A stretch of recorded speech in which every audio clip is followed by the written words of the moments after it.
लेना जंगल के किनारे तक भागते हुए आ चुकी थी। उसकी सांसें तेज हो रही थी और दिल जोर जोर से धड़क रहा था, लेकिन घर का दर्द और डर उसके पीछे नहीं छोड़ रहे थे।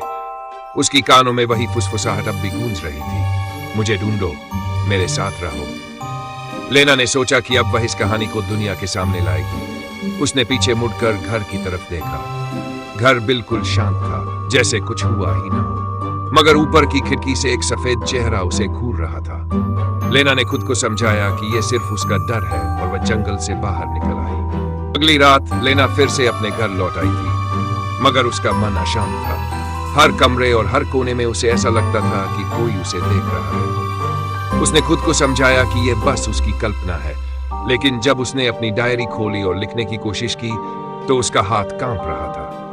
जैसे ही उसने लिखना शुरू किया, अचानक एक आवाज फिर से उसके पीछे आई, तुमने मुझे छोड़ दिया क्यों? लेना घबराकर पीछे पलटी, लेकिन वहां कोई नहीं था। उसने अपनी आंखें बंद की और खुद को समझाया कि यह सिर्फ उसका भ्रम है। तभी उसकी डायरी के पन्ने अपने आप पलटने लगे और आखिरी पन्ने पर एक संदेश लिखा था जो उसने कभी नहीं लिखा था। तुमने मुझे वापस लाया, अब तुम यहां से कभी नहीं जा सकती। घर का हिस्सा बन गई लेना। उस रात लेना ने अजीब सपने देखे। वह फिर से उसी घर में थी। वह लीला के कमरे में खड़ी थी और लीला का चेहरा सामने आया। लीला की आंखें आंसुओं से भरी थी, लेकिन उसके चेहरे पर एक अजीब सी हंसी थी। लीला ने धीमे से कहा, तुम्हें लगता था कि तुम बचा लोगी, लेकिन यह घर किसी को नहीं छोड़ता। लेना ने होश में आकर देखा तो वह अपने बिस्तर पर नहीं थी। वह जंगल के रास्ते पर चल रही थी, जैसे कोई अनजानी ताकत उसे खींच कर ले जा रही हो।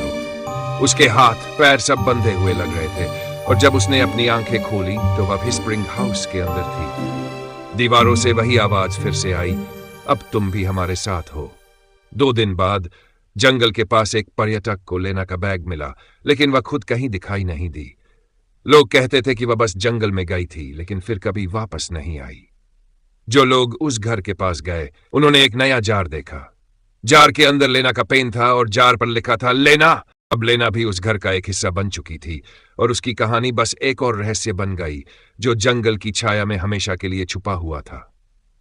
घर अब भी वही था, लोग अब भी वहां जाते थे और वहां से कभी वापस नहीं आते थे।